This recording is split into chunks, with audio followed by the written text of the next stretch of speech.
ሰላም ጤና ይስጥልኝ ተመልካቾቻችን ሰለሞን ሙልጌታ ካሳ ነኝ ከተወሰኑ የእረፍት ጊዜ ቆይታዎች በኋላ በአዲስ ሲዝን በአዲስ ምዕራፍ በአዲስ ሾዎች ተመልሻለሁኝ ይሄ እንግዲህ የሚሆነው የ29ኛው ምዕራፍ ነው ከዚህ በፊት ላለፉት 14 ዓመታት በ28 ምዕራፎችና በ364 ፕሮግራሞች አብረን ቆይተናል የዛሬውም ይቀጥላል ደግሞ ወደፊት እንቀጥላለን ስለዚህ የዛሬው የምዕራፍ 29 የመጀመሪያ መክፈቻ ፕሮግራም 365ኛው ሾው ነው የሚሆነው ከናንተ ጋር እንግዲህ ሁሉ ጊዜ አሳልፍ ያለውና በዚህ ሁሉ ጊዜ ውስጥ ይሄንን ሲዝን ስጀምር በአንድ ነገር መጀመር ፈልጋለሁኝ በእረፍት ላይ ያለሁኝ ሁላችንም እጅግ ያሳዘነን እጅግ በጣም የምንወደው ውድ ወንድማችንን አማንን እንግዲህ ያጣንበት ጊዜ ነው ስለዚህ ይሄንን ሾው ስጀምር ለሱ ያለኝን ክብር ለሱ ያለኝን ምስጋና በመስጠት ነው የምጀምረው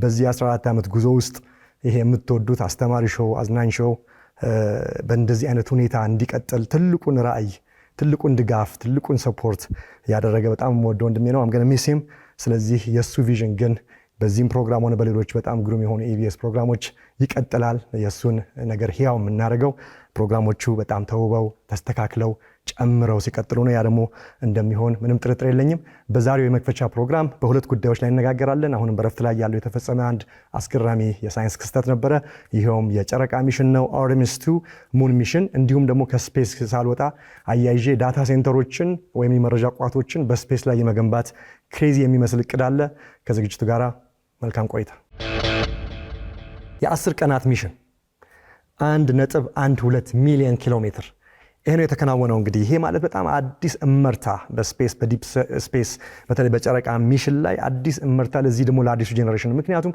ከ50 ምናምን ዓመታት በፊት ነው የጨረቃ ጉዳይ ቢግ ዲል የነበረውና ለረጅም ጊዜ ይሄ ሳይሆን ለግማሽ ምዕተ ዓመት ቆይተዋል ስለዚህ ይሄ ጀስት ፍላይ ብቻ የማድረግ ወይ ነገር የማሳየት ብቻ አይደለም ነገር ግን ብዙ ደግሞ የስፔስ ሚሽኑ የስፔስ ሻትል ሲስተሙ የሮኬት ሲስተሙ በጣም ተራቆ አዳዲስ ሪኮርዶችም የተሰበሩበት ነው የሂውመን ሊሚትን በጣም ፕሩቭ የተደረገበት ነው ስለዚህ የሉናር ሰርፌስ ወደ ጨረቃ የሚደረግ ወይም ደግሞ ከዛም ባለፈ የሚደረገውን ጉዞ በጣም ፖሲብል እና በጣም አመርቂ ነገር የታየበት ነው እንግዲህ ማለት ነው ይሄ ሁሉ የጀመረው ኤፕሪል 1 ነው በኤፕሪል 1 የመጀመሪያውን ሂስቶሪክ የሆነ ፀሐይ ልትጠልቅ ስትል ሰንሴት ላንች ከናሳው ቤዝ ካፕ ካናቨራል ፍሎሪዳ ተነስቶ እንግዲህ ጉዞን አድርጓልና የመጀመሪያው ክሪቲካል የሆነ ሲስተም ቼክ ከተደረገ በኋላ ሃይ ኤርት ኦርቢት የሚባለውን ሂደት ክሩ ወይም ደግሞ አራቱ አስትሮናውቶች ይሄንን ነገር ፐርፎርም አድርገዋል TLI ይባላል ወይም ደግሞ ትራንስሉናር ኢንጀክሽን የሚባለውን በርን አድርገው ተተኩሷል ማለት ይሄ ማለት ያንን ሄቪ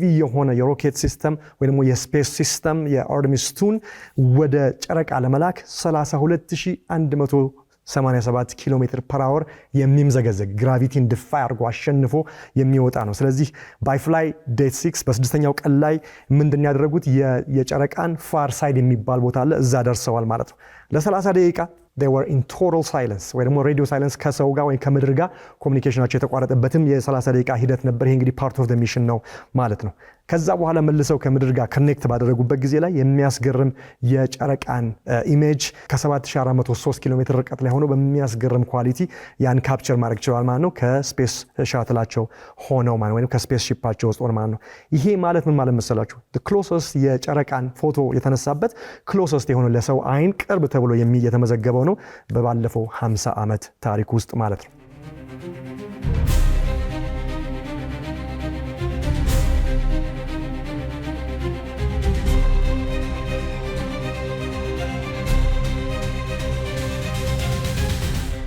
ምንድን የተከናወነው ወይ ደግሞ ምንድነው የሆነው ብለን ስናይ ማክሲመም ዲስታንስ አቺቭ ተደርጓል ክሩ ወይም ደግሞ ይሄንን ሚሽን ያከናወኑት አስትሮናውቶች 406772 ኪሎ ሜትር ከምድር ርቀው ሄደዋል እጅግ በጣም ረጅም የሆነ ዲስታንስ ነው 406772 ኪሎ ሜትር ይሄ እንግዲህ ብዙ ሬከርድን የሰበረበትም ሁኔታ ነው አፖሎ 13 the farthest ከተጓዘበት ሁሉ የሚበልጥ ነው ማለት ነው ስለዚህ ቶፕ ስፒድ ደግሞ በተለይ ደግሞ ሪኢንትሪ ላይ ሻትሉ ወደ ምድር አትሞስፌር በሚመለስ ጊዜ 39429 ኪሎ ሜትር በሰዓት አድርጎ ነው የምድርን አትሞስፌር ጥሶ ሙቀቱን ሁሉ አሸንፎ መግባት የሚችለው ነው ስለ ሙቀት ካነሳን አይቀር ደግሞ ልክ ወደ earth reentry ላይ አትሞስፌሩ ላይ ያለው ሙቀት እጅግ በጣም ከባድ ነው 2760 ዲግሪ ሴልሺየስ ሙቀትን የመቋቋም ያ እኮ ኤኒቲንግ የሚያቀልጥ ሙቀት ነው። ነገር ግን ስፔስ ሻትሉ ምንም ሳይሆን ሳይነድ ሳይቀልጥ ሳይቃጠል ያን ሙቀት የሚቋቋምም ኢንጂነሪንግ ተላብሶ ነው እንግዲህ ወደ ምድር የሚመለሰው ማለት ነው። ይሄ እዚህ ውስጥ አንድ ነገር ማየት እንችላለን። የማቴሪያል ሳይንስን አፕሪሺየት እናደርጋለን ማለት ነው። ማቴሪያል ሳይንስ 2760 ዲግሪ ሴልሺየስን የሚቋቋም ማቴሪያል የማይቀልጥ ማቴሪያል ምንድን ነው ብለን ያለን እንደሆነ ይሄ በጣም ወርልድ ክላስ የሆነ የኬሚካል እና የማቴሪያል ኢንጂነሪንግ ነው። ኤቪኮት ሂት ሺልድ ይባላል ማለት ነው። ስለዚህ ሙቀትን ብቻ ለመከላከል ስራው፣ ነገር ግን በስማርት ኬሚስትሪ አማካኝነት ራሱ እየተቃጠለ ግን ከውስጥ ያለውን ዋናውን ስፔስ ሻትሉን ፕሮቴክት ማድረግ የሚችልበት አይነት ብቃት ያለው ነው። ስለዚህ the power of ablation ይባላል። ምንድነው አብሌሽን የሚባለው?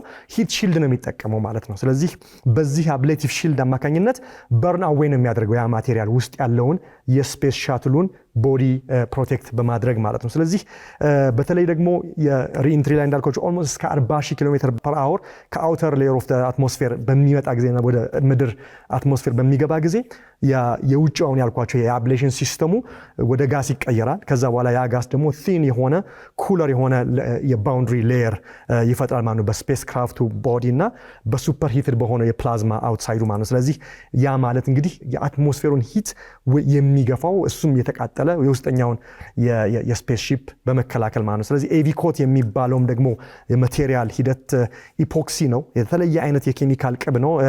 ኖቮላክ የሚባል ሬዚን ይቀባል ማለት ነው። ስለዚህ ያ ደግሞ ሃይ ዴንሲቲ የሆነ ፋይበር ግላስ ነው ከሲሊካ የሚሰራ 300,000 ኢንዲቪጁዋል ሴሎች ያሉት ማለት ነው። ስለዚህ ለአርተሚስ 2 ኢንጂነሮች ወይ ማቴሪያል ኢንጂነሮች የተጠቀሙት የስፔሻል የሆነ ጋን ሲስተም በመጠቀም እነዚህ 300,000 የሃይ ፋይበር ግላስ ሴሎችን በስፔስ ሻትሉ ቦዲ ላይ በተለይ የፊት ለፊቱ ኢንትሪው ላይ ኢንጀክት በማድረግ ነው ማለት ነው። ስለዚህ ያ ማለት እንግዲህ ዚሮ ኤር በብል ወይም ምንም አይነት ጋፕ ኖሮ የሻትሉን ከሙቀት ለመከላከል ማለት ነው። ስለዚህ 2760 ዲግሪ ሴልሺየስ ሙቀትን የተከላከለ ውስጥ ያሉት አስትሮናውቶች ሩም ቴምፕሬቸር ነው የሚሰማቸው። ምንም አይስ ኢቭን የውስጠኛውን የሸትል ግድግዳ ቢደገፉ ሙቀቱን ፊል አያደርጉትም። ይሄ ሙቀት ግን ድንጋይን የሚያቀልጥ ሙቀት ነው። እጅግ በጣም አስገራሚ የሆነ ሙቀት ነው ማለት ነው። ስለዚህ ይህን ሁሉ ማድረግ የሚችልበት ብቃት አለው ማለት ነው።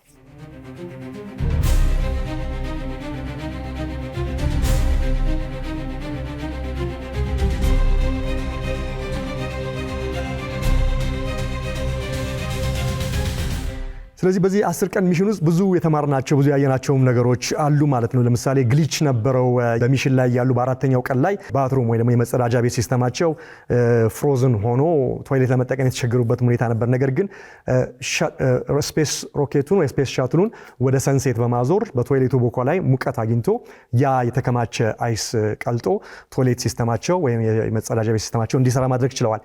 እንዲሁም ደግሞ ብዙ የስፔስ ሻትሉ ሲስተም ኦቶ ፓይለት ነው፣ ራሱን ነው የሚያንቀሳቅሰው።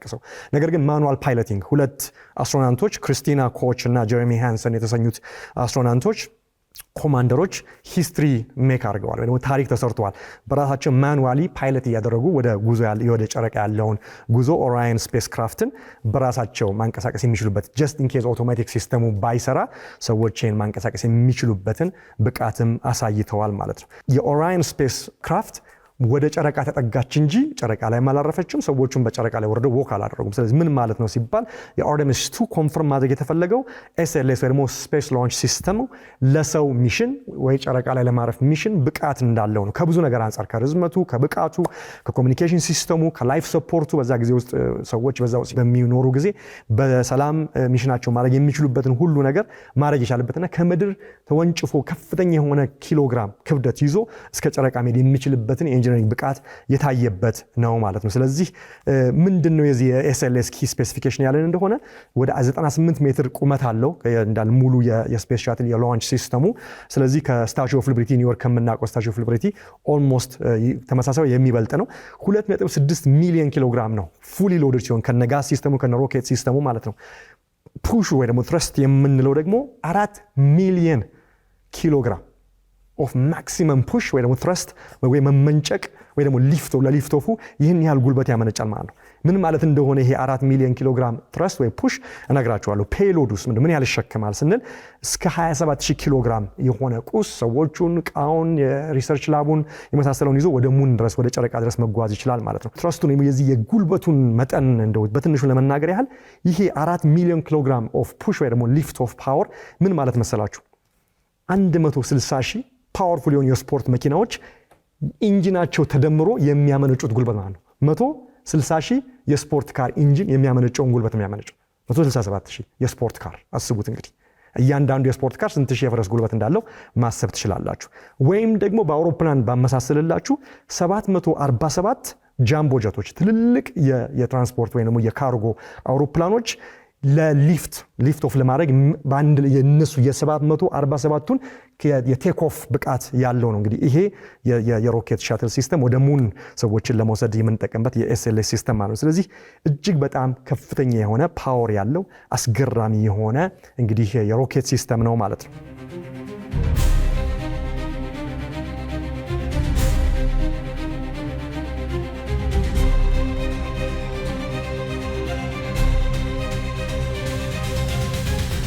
ስለዚህ እነዚህን 4 አስትሮናውቶች በ400 ሚሊዮን ኪሎግራም ትረስት ወይ ደግሞ ሊፍት ኦፍ ፓወር አድርጎ አክሰለሬት አድርጓቸው ከመሬት አትሞስፌር ወጥተው ወደ ሉናር ሲስተሙ የሚሄዱበት በ35405 ኪሎ ሜትር ፐር አወር። ስለዚህ አሁን የስፒድ ፍጥነቱም ከሚያመነጨው ጉልበት አንጻር ስታዩት አይገርምም አይደለም?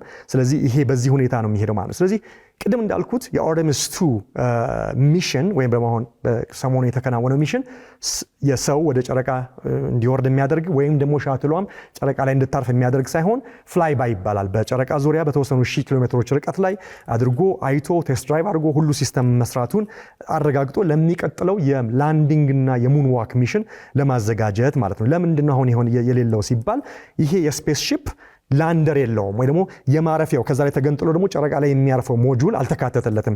ያልተካተተበት በምክንያት ነው። አሁን ሚሽኑ ቴስት አድርጎ ደርሶ የመመለሱን ብቃት ለማየት ስለሆነ ማለት ነው። ስለዚህ ያ ይካተትለታል ማለት ነው። ስለዚህ ሴፕሬት የሆነው የቬሂክል ወይ ደግሞ ሂውመን ላንዲንግ ሲስተም ወይ ደግሞ HLS ይባላል። እሱ አብሮ አታችቶ ሆኖ መሄድ አለበት። ሰዎች አርፈው ጨረቃ ላይ ወክ ማድረግ ካለባቸው ማለት ነው። ያ የሚደረግበት ነገር ደግሞ በሚቀጥለው የሚቀጥል ይሆናል ማለት ነው። ይሄ ደግሞ አክቲቭሊ እየተሰራ ነው። ይሄ ኮምፖነንት ሰዎችን ጨረቃው ላይ የሚያሳርፈው ሞጁል ደግሞ እየተሰራ ያለው በኢላን ማስክ ተቋም በሆነው በስፔስ ኤክስ እና በአማዞኑ ጄፍ ቤዞስ ባለቤትነት የሚመራው ብሉ ኦሪጂን ይህንን ሞጁል ደግሞ እያዘጋጁ እያደራጁ ቢልድ እያደረጉት ማለት ነው። ስለዚህ ለመጀመሪያ ጊዜ በናሳ ሚሽን ላይ የግል ካምፓኒዎች ተሳታፊ ወይ መሪ የሚሆኑበትን ነገርም አዲስ ምዕራፍ እያየን እንገኛለን ማለት ነው። ስለዚህ ናሳ ኢንክሪመንታል አፕሮች ሂደታዊ አካሄድ መሄድ የተፈለገው ስለዚህ ልክ አፖሎ 8 ጨረቃን ዞራ መታ አፖሎ 11 እንዳረፈችው ሁሉ የአርቴሚስ 2 አሁንም ቴስት ፍላይቱን አድርጎ የሚቀጥለው ሚሽን ይከናወናል። የሚቀጥለው መቼ ነው ያላችሁ እንደሆነ የአርቴሚስ 3 ሚሽን ነው። በሚቀጥለው ዓመት በፈረንጆቹ በ2027 አጋማሽ ላይ የሚከናወን ይሆናል።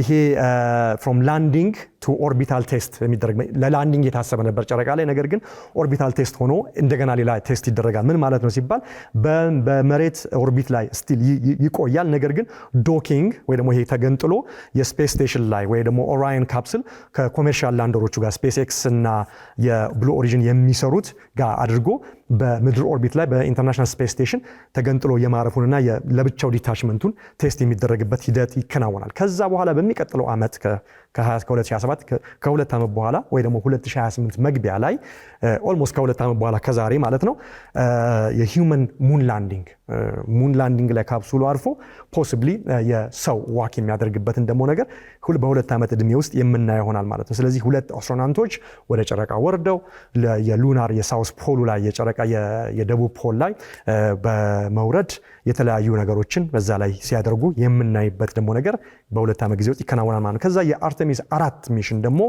ሌት 2028 ከ3 ዓመት በኋላ ሰከንድ ክሩ ላንዲንግ የሁለተኛውን ደግሞ ላንዲንግ በማከናወን በዛ ሰዓት ላይ ምን የሚደረገው ቤዝ የሂውመን ቤዝ በሙን ላይ ቋሚ የሆነ ሰዎች የሄዱ ጥናት የሚያደርጉበትን የአርቴሚስ ቤዝ ካምፕ የሪሰርች ላብ እዛ ደግሞ እንደሚያቋቁሙ ይጠበቃል ማለት ነው።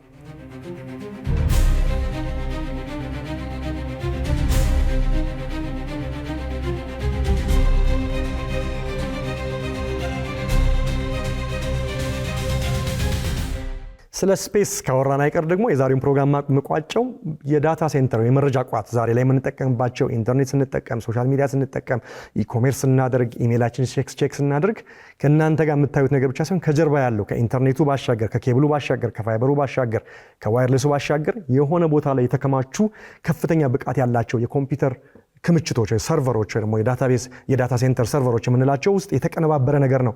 በኢንተርኔት ገመድ በባህር ስር በውቅያኖስ ስር በሳተላይት ኢንተርኔት በፋይበር ከዛ ቤታችን ላይ በዋይፋይ ወይ በኬብል የሚመጣልን ማለት። ስለዚህ ዳታ ሴንተሮች አሁን ላይ ላለው የዲጂታል ዘመን ወይ ደግሞ የኢንተርኔት ኢራ አሁን ደግሞ የኤአይ ዘመን እጅግ በጣም ወሳኝ የሆኑ የዋናው የዲጂታል ዘመኑ ብሬኖች ናቸው።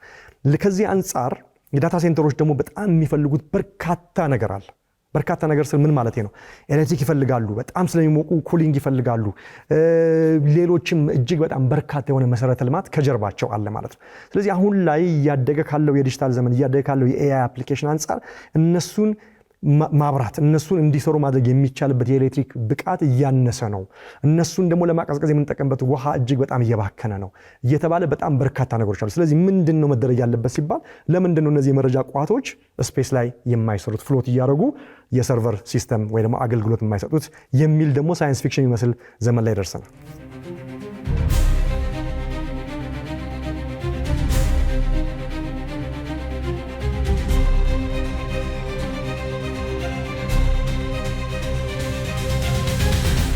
እንዳልኳችሁ we are running out of room and resource and electricity and የመሳሰለው። ስለዚህ ለሰው አይደለም ለዳታ ከፍተኛ የሆነ መጠን ያለው ዳታ እየተመላለሰ ስላለ ማለት ነው። እያንዳንዷ ስዋይፕ፣ እያንዳንዷ ላይቭ ስትሪም፣ እያንዳንዷ ላይክ፣ እያንዳንዷ ኮሜንት፣ እያንዳንዷ ኢሜል፣ እያንዳንዱ ከቻት ጂፒቲ ጋር የምታደርጉት ፕሮምፕት፣ እያንዳንዱ ጀነሬት የምታደርጉት በኤአይ ሙዚቃ፣ እያንዳንዱ ጀነሬት የምታደርጉት ኮንቴንት፣ እያንዳንዱ ነገር የኤአይ ብቃትን ከጀርባ ያካተተ ነው። በጣም በርካታ ኤሌክትሪሲቲ፣ በጣም በርካታ ውሃ ይባክናል ወይ ደግሞ ጥቅም ላይ ይውላል እኛ ጋር እነዚህን አፕሊኬሽኖች ለመጠቀም ማለት ነው። ስለዚህ ምንድነው መፍትሄው ሲባል ዳታ ሴንተሮቹን ኦርቢት ላይ ለምን እየተሽከረከሩ ልክ እንደ ኢንተርናሽናል ስፔስ ስቴሽን እየተሽከረከሩ ለምን ሰርቪስ አይሰጡም የሚለው ነው። ስለዚህ ለምንድን ነው የተፈለገው ሲባል የኤሌክትሪክ ኃይሉ ኢንፊኒት ወይ ደግሞ የማያልቅ የሶላር ፓወር አለ። አንድ ዚሮ ዋተር ቢል ቢኮዝ ኮልድ ስለሆነ ስፔስ ማቀዝቀዝ አይጠበቅብንም ሰርቨሮቹን። ሁለት እንዲሁም ደግሞ ምድር ላይ ከፍተኛ የሆነ ዲዛስተር ቢፈጠር ባካፑ እያንዳንዱ ዳታ ሴንተር ዲዛስተር ሪከቨሪ የሚባል ነገር አለ፣ ጨረቃ ላይ ይቀመጣል። ስለዚህ ዳታዎቻችን እዛ ላይ ሴፍ ይሆናሉ የሚል ቅዠት የሚመስል ኢምፖሲብል የሚመስል ደግሞ ዓላማ ተይዞ ሙከራ እየተካሄደ ይገኛል። ጂኒየስ ነው በጣም ሳይንስ ፊክሽን ይመስላል። አዎ፣ ነገር ግን አይደለም። እሱን ትንሽ በዝርዝር እናየዋለን።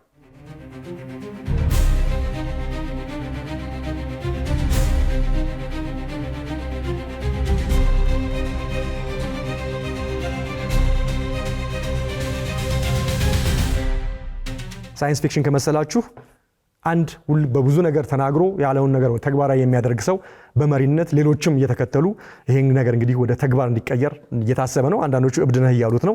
ኢላን መስክ ነው በ2026 በዚህ ዓመት መግቢያ ላይ የኤአይ ካምፓኒውን ወይ ደግሞ የኤክስ ድሮ ትዊተር የሚባለው ግሮክ የሚባል የኤአይ ካምፓኒ ያለው ያንን የኤአይ ካምፓኒውን የስፔስ ደግሞ ካምፓኒ ያለው እንደምታውቁት ስፔስ ኤክስ ስታርሊንክ የሱ ነው። ሻትሎችን አሁን ለናሳ ኮንትራት ይሰራል። እሱን ሁለቱን አንድ ላይ መርጅ አድርጓቸዋል። ለምን ሲባል በዋናነት እጅግ 1 ሚሊዮን የሚያክሉ ዳታ ሴንተሮችን በኦርቢት ላይ አንሳፍፋለሁ። ይሄም ከፍተኛ የሆነ ብቃት ያለው የኮምፒውተር ሰርቪስ ኤአይ በሚመራበት በዚህ ዘመን ይሄን ሰርቪስ ለሰው ልጅ እንዲሰጥ ነው የሚል ነው። የኤላን መስክ አርጊውመንት የመሬት ፓወር ግሪድ ኤሌክትሪሲቲ ብቃቱ እየቀነሰ ነው ወይ ደግሞ ሊሚቱን እየደረሰ ነው። ስለዚህ እኛ ደግሞ ኤአይ ደግሞ ገና ከዚህ በላይ ኃይል፣ ከዚህ በላይ ዋተር፣ ከዚህ በላይ ዳታ ስለሚፈልግ ሌላ መፍትሄ ያስፈልጋል። ስለዚህ ዳታ ሴንተሮችን ኦርቢት ላይ እንዲንሳፈፉ ማድረግ ነው የሚል እቅድ ይዞ ነው የተነሳው እና እንዲሁም ይሄንን ቪዥኑን አናውንስ ያደረግ በትዊተር ላይ በኤክስ ላይ ኢትስ ኦልዌይስ ሰኒ ኢን ስፔስ ነው ያለው። ሁልጊዜ ፀሐያማ ነው በስፔስ የማያልቅ ኃይል ያለ ለማለት የሚለውን ለመግለጥ ነው ማለት ነው። ስለዚህ ይህን ለማድረግ እንግዲህ እጅግ በጣም ከፍተኛ የሆነ እንቅስቃሴ እያደረገ ነው። ወሬም ብቻ አይደለም። ስፔስ ኤክስ የሚባለው የስፔስ ካምፓኒው ለኤፍሲሲ በአሜሪካን ሀገር ፌደራል ኮሚኒኬሽንስ ኮሚሽን የሚባል አለ ፐርሚሽን ጠይቋል። 1 ሚሊዮን ሶላር ፓወር የሆኑ ሳተላይቶችን ወደ ስፔስ ለማስወንጨፍ ፈቃድ ኦልሬዲ አስገብቶ እየጠበቀ ነው ማለት ነው። ስለዚህ ለኢንተርኔት ግን ብቻ አይደለም። አሁን ላይ ስታርሊንክ የሚባለው የኢላን ማስክ ተቋም የኢንተርኔት ሰርቪስን ከስፔስ ላይ ቢም እያደረገ ፋይበር ኬብል ኢንተርኔት የሌለባቸው ቦታዎች ላይ የሚያስገርም የኢንተርኔት ሰርቪስ እየሰጠ እንደሆነ እኔም ሾው ሰርቻለሁ፣ እናንተም ታውቃላችሁ። ዲስ ታይም ግን ያለው ኖ ኢንተርኔት ብቻ አይደለም ከስፔስ ሆኜ መሰጣችሁ የዳታ ሴንተር ሰርቪሱን ከስፔስ ሆኜ ሰጣችኋለሁ የሚል ፕላን ይዞ እንግዲህ የተንቀሳቀሰ ነው። ስለዚህ ከዚህ አንጻር ስታርሊንክ V3 የሚባለውን አርኪቴክቸር በመጠቀም የኮምፒውተር አርኪቴክቸር ወይ የዳታ ሴንተር ኢንፍራስትራክቸር አርኪቴክቸር በመጠቀም ሃይ ስፒድ ሌዘር ሊንኮችን በማያያዝ በስፔስ ላይ ያሉት የዳታ ሴንተሮች ከፍተኛ የሆነ የዳታ ማመላለስ እንዲጠቀሙ ከምድር ከስፔስ ወደ እንዴት ነው መረጃ ይመጣ ያላችሁ እንደሆነ ኦሬዲ ስታርሊንክ ስላለው ያንን የሳተላይት ኢንተርኔት በመጠቀም መረጃውን ለመቀባበል ያው እያንዳንዱ ዳታ ሴንተር ኮኔክሽን ስለሚያስፈልገው ማለት በምድርም ያለው በዛ መንገድ አድርጋለሁ ብሎ ነው የተነሳው። ስለዚህ ፕሪዲክሽን ወይም ደግሞ የሱ ትንበያ ከ30 እስከ 36 ወራት ውስጥ ከዛሬ ጀምሮ ማለት ነው በሚቀጥለው እስከ 3 ዓመት ድረስ ማለት ነው ስፔስ ወይ ደግሞ ከጠፈር ላይ የቺፐስት ፕሌስ ወይ ደግሞ የዳታ ሴንተርን ስራ በተለይ ከኤአይ ጋር በተያያዘ ያሉ ትልልቅ የሰርቨር ሲስተሞችን ለመጠቀም ቺፐስት ፕሌሱ ስፔስ ይሆናል ብሎ ፕሪዲክት አድርጓል ማለት ነው። ይሄ የእብድ ትንቢት መስሏችሁ ከሆነ ከዛም አልፎ ጨረቃንም እያየን ያለው ኢላን ማስክ ሉናር ፋክተሪስ በጨረቃ ላይ ዳታ ሴንተሮችን በማድረግ ማስ ድራይቨሮችን ማድረግ አትስ ለባክአፕ እና ለሪከቨሪ ፐርፐዝ በዛ ቦታ ላይ ለኤአይ ፐርፐዝ ጨረቃንም እንጠቀማለን የሚል እቅድ ይዞ እንግዲህ የተንቀሳቀሰ ይገኛል።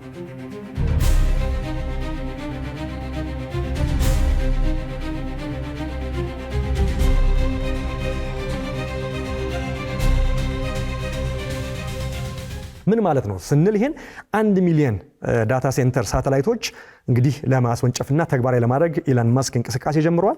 ከ10,000 እስከ 30,000 የሚያክሉ የአኑዋል የስፔስ ላunch ወይ ደግሞ ከምድር ላይ ይሄንን ሚሽን እነዚህ ሳተላይቶች እየወሰደ እዛ የሚገጣጠም ወይ ደግሞ እዛ አድርሶ እንዲገጣጠሙ ለማድረግ ከ10,000 እስከ 30,000 ስታርሺፕ ላunchዎች ያስፈልጋሉ በየአመቱ። እጅግ በጣም ከፍተኛ የሆነ ወጪ ነው የሚሆነው እነዚህ ነገሮች ለማመላለስ ራሱ ማለት እያንዳንዱ የስፔስ ላunch ምን ያህል ውድ እንደሆነ ታውቃላችሁ። ነገር ግን ኢላን መስክ ለየት የሚያደርገው ሮኬቱን ሪዩዘብል ማድረግ ችሏል አይደለም። እያንዳንዱ ሮኬት ሄዶ እኮ አትሞስፌር ላይ ሲደርስ እየፈነዳ ስንት መቶ ሚሊዮን ዶላር እየፈነዳ ነው እንደ አዲስ የሚሰራው። እሱ ግን ይልካል፣ ይመጣል፣ ይጠገናል፣ ሪቪው ይደረጋል፣ ይልካል። ስለዚህ ወደ ስፔስ የሚወነጨፈውን የሚሽን ኮስት እጅግ በጣም አወርዶታል ኢላን መስክ ከዚህ በፊት ባደረገው ብቃት ማለት ነው።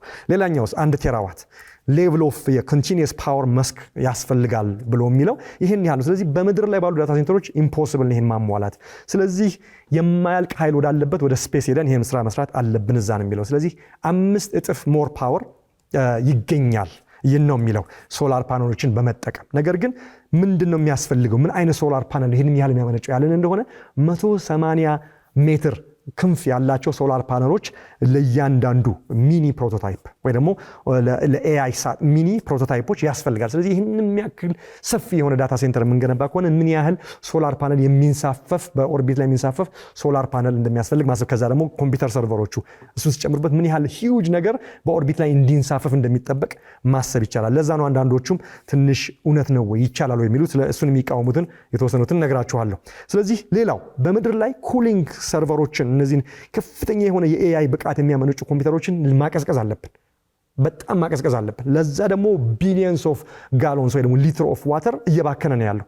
ደግሞ አቀዝቅዞ ሲወጣ ደግሞ ቶክሲክ የሚሆንበትም ነገር አለ። ስለዚህ የውሃ ሪሶርሳችንም ነው እየባከነ ያለው የሚለው ገናም ይባከናል የሚለው ነገር ከኤአይ ማደግ አብሮ የሚነሳ ኮንሰርን ስለሆነ ማለት ነው። በስፔስ ላይ ግን ይሄ ኢሹ የለም። ስፔስ በጣም ቀዝቃዛ ነው።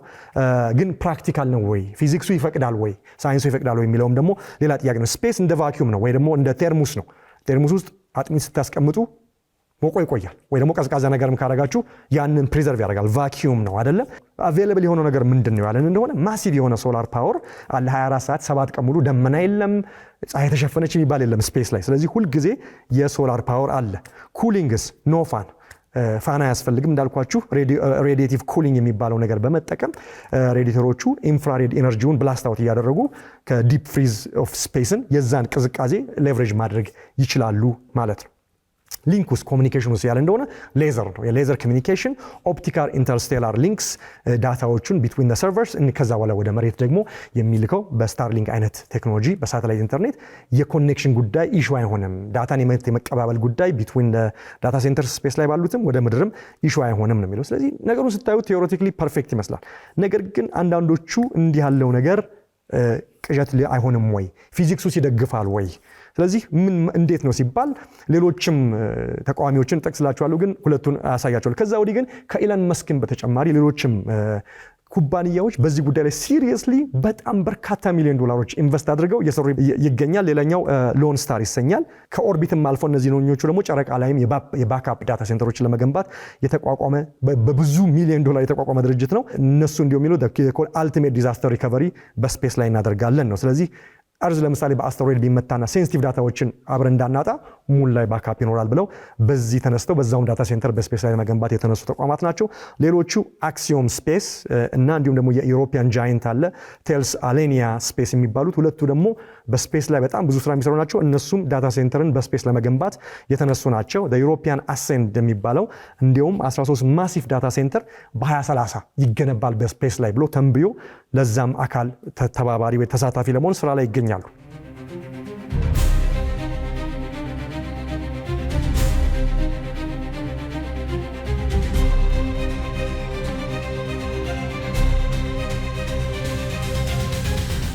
ትልቁ ቻሌንጅ ኮስት ነው። ይህን የሚያክል ዳታ ሴንተር ለመገንባት ቅድም እንዳልኳችሁ በሺዎች የሚቆጠሩ የስፔስ ላውንቾች በየአመቱ መከናወን አለባቸው። እንዴት ይረክሳል? እንዴት ነው የሚሆነው? በጣም ጉዳይ ሆነም ወይ የሚለው ነው። ስለዚህ የስፔስ ኤክስ ግን የላንች ፕራይስ ቅድም እንዳልኳችሁ ሪዩዘብል ሮኬት ስለሚጠቀሙ ወደ $100 በኪሎግራም ማውረድ ከተቻለ በስታርሺፕ በስፔስ ኤክስ በኤላን መስክ ስታርሺፕ በ100 ኪሎግራም ክብደት ያለው ነገር ወደ ስፔስ ለመላክ $100 ከወረደ በጣም ሴንስ ይሰጣል። ሂሳቡም ሴንስ ይሰጣል፣ ኮስቱም ሴንስ ይሰጣል የሚል አይነት እመርታ ውስጥ እየተገባ ስላለ ይሄ ፖሲብል ነው። ስለዚህ ታይም ላይኑ ምንድን ነው የሚያሳየው? አሁን ላይ ፕሮቶታይፖች፣ ሙከራዎች፣ ቴስቶች እየተከናወኑ ነው። በአይኤስኤስ ኢንተርናሽናል ስፔስ ስቴሽን ላይ ሎን ስታር ደግሞ የሉናር የሙንን ቴስት እያደረገ ነው። ከ2027 እስከ 2030 የመጀመሪያው ኮሜርሻል ለጥቅም የሚውል ዳታ ሴንተር በስፔስ ላይ ይገኛል ተብሎ ይጠበቃል። ከ2035 ኦልሞስት ከ9 ዓመት በኋላ ግን ከላርጀር ስኬል ሰርቨር ፋርምስ ልክ ምድር ላይ እንዳሉት እንደ አማዞን ዳታ ሴንተር እንደ ጉግል ዳታ ሴንተር የሚያካክሉ ትልልቅ ዳታ ሴንተሮች በስፔስ ላይ የተሽከረከሩ የኮምፒውተር ሰርቨር ሰርቪስ መስጠት ይጀምራሉ ተብሎ ይታሰባል።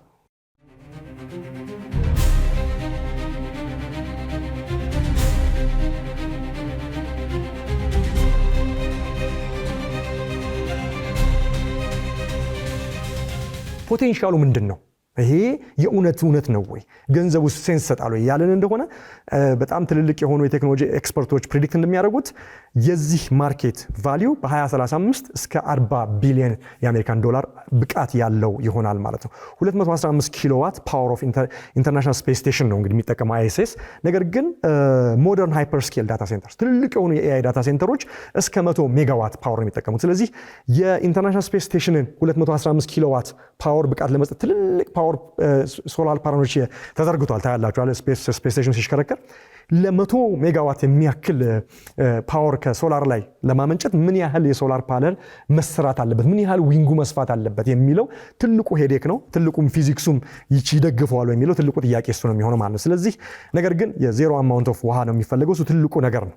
80 ዲግሪ ሴልሺየስ የሆነ ቴምፕሬቸር ኤሌክትሮኒክስ ማይት ሂት ኢን ኮንስታንት ሰንላይት ዊዛውት ኢንሴን ኩሊንግ የሚለው እንዳለ ሆኖ የኢንፍራሬድ ጉዳይ የጨረር ጉዳይ እሱ ደግሞ ኮምፒውተሩን አያበላሸውም ወይ?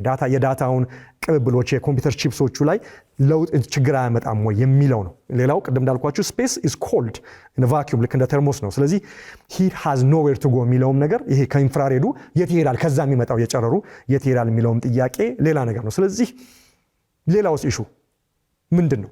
ዳታ ሴንተሩ በሚበላሽ ጊዜ ማን ሄዶ የሚጠግነው? እዚህ አማዞን ዳታ ሴንተር ኦሃዮ ላይ ያለ ወይ ኒውዮርክ ላይ ያለ ወይ ዱባይ ላይ ያለ ወይ አፍሪካ ውስጥ ሳውት አፍሪካ ያለውን ዳታ ሴንተር ቢበላሽ የሆነ ነገር ቢሆን የዳታ ሴንተር ኢንጂነሮች ሄደው ኬብሉን የተቆረጠ ኬብል ካለ ዳውን ያደረገ ቺፕስ ካለ የተበላሸ ሰርቨር ካለ ይቀይሩታል። ስፔስ ላይ ዳታ ሴንተር ያን የሚያክል ዳታ ሴንተር ገንብተን የሆነ ነገር ጥገና ይፈልግ እስቲ ሄደ ስፔስ ጠገነና አንለውም፣ እጅግ በጣም ውድ ነው። ስለዚህ ያ ትልቁ ኢሹ ነው። ስለዚህ ከዛ አንጻር ምናልባት ራሱ ሪፔር የሚያደርግ ኮምፒውተር ሲስተም ወይ ዲስፖዘብል የሚሆንበት ወይ ደግሞ በጣም እሱ ጋር ያለው ሄዴክ ገና ፊክስ መደረግ ያለበት ነው። ከዚህ አንጻር ነው የኤንቪዲያ ሲኢኦ ጄንሰን ሆንግ እና የኦፕን ኤአይ ሲኢኦ ሳም አልትማን እንዲህ ያለው ነገር ሪዲክለስ ነው፣ ኢምፖሲብል ነው፣ ፕራክቲካልም አይደለም የሚሉበት ምክንያትም አላቸው። የመጀመሪያው ኬስለር ኢፌክት የሚባለው ነገር ነው። ይሄ ምን ማለት ነው? ሞር ዳታ ሴንተር በስፔስ ላይ ማለት ብዙ ሳተላይቶች የሚንሳፈፉ ሳተላይቶች በምድራችን ኦርቢት ላይ ሆነ ማለት ነው። የበርካታ ሚሊዮን ሳተላይቶችን ላንች አድርገን ነው እንዲህ ያለ ዳታ ሴንተር ማግኘት የምንችለው። ስለዚህ ቢጋጩስ ወይ ደግሞ ቢበላሹስ ስፔስ ጃንክ የምንለው ነገር በጣም ይበዛና ኦርቢታችን የምትታነቅበት እና እኛም ከሌላኛው የስፔስ አካል ጋር እንዳንገናኝ መሬት ብቻዋን አባንደን የምትደረግበት ኢሹ ሊፈጠር ይችላል። ስለዚህ የስፔስ ጃንኩ ሊበዛ ይችላል እና የምድራችን የኦርቢት ሲስተም ሊያቃውስ ይችላል የሚለው ነው። ስለዚህ ኬስለር ኢፌክት ይባላል። ሁለተኛው ቅድም የነካካሁት ነው ሬዲዬሽን ነው።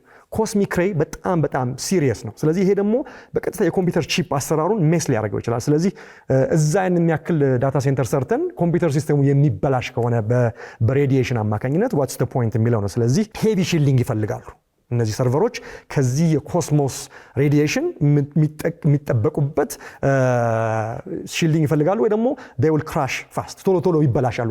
እንዳልኳቸው የሆነ ጠጋኝ በየጊዜው ስፔስ እየላካችሁ አይሰራም። ስለዚህ ትልቁ ኢሹ ነው ሜንቴናንስ የሚለው ማለት ነው። ስለዚህ ከዚህ አንጻር አሁን ላይ ስፔስ ላይ ዳታ ሴንተርን የመገንባት ነገር ሃይ ሪስክ ነው፣ በጣም ከባድም ነው፣ ፊዚክሱም ይቃወማል የሚል ነው። ነገር ግን ኢሎን ማስክ ነው ፖሲብል ነው ይቻላል ብሎ ሙከራው እየተከናወነ ነው የሚገኘው ማለት ነው። ስለዚህ ከዚህ አንጻር እንግዲህ ምን ላይ እንደምንደርስ የስፔስ ስቴሽን የስፔስ ጉዳይ ከሪሰርች ከዚሮ ግራቪቲ ኢንተርናሽናል ስፔስ ስቴሽን ላይ ከሚደረጉ የተለያዩ ሙከራዎች አልፎ እኛ በየቀኑ ለምንጠቀምበት የኢሜል ሲስተም፣ የሶሻል ሚዲያ ሲስተም፣ የኤአይ ሲስተሞቻችን መረጃው ቋቱ የሚቀመጠው ምድር ላይ ሳይሆን ስፔስ ላይ የሚሆንበት ጊዜ የምናይበት ወቅት ሩቅ ላይሆን ይችላል። እናንተስ ምን ይመስላችኋል? ይሄ ነገር ኢምፖሲብል ይመስላችኋል ወይስ ሳይንስ ፊክሽን ይመስላችኋል ወይስ ፖሲብል ይመስላችኋል? ተነጋገሩበት።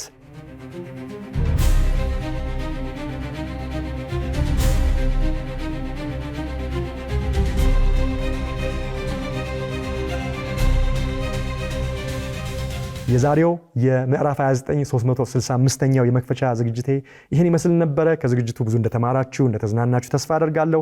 ስለ ጨረቃ ሚሽን ተነጋግረናል። ከዛ በኋላ ስለ ስፔስ ጉዳይ ላይ ከዛ ሳንወጣ ዳታ ሴንተሮች በምድር ላይ የምንገነባቸው ግዙፍ ዳታ ሴንተሮች ወደ ስፔስ ላይ ሄደው ፍሎት የሚያደርጉ በጣም ግዙፍ የሆኑ ዳታ ሴንተሮች የመገንባቱ ነገር እንግዲህ ያው የሚሆንበት ቪዥን ተለኩሶ ሙከራዎች እየተካሄዱ ይገኛል። እውነት ይሁን አይሁን እድሜ ሰጥቶን የምናየው ይሆናል። ሳምንት በሌላ ፕሮግራም ነው ጠብቃችሁ። እንደተለመደው አስተያየቶቻችሁን ጻፉን፣ ይደርሰኛል። በሚቀጥለው ሳምንት እስከምንገናኝ ቸር ሰንብቱ።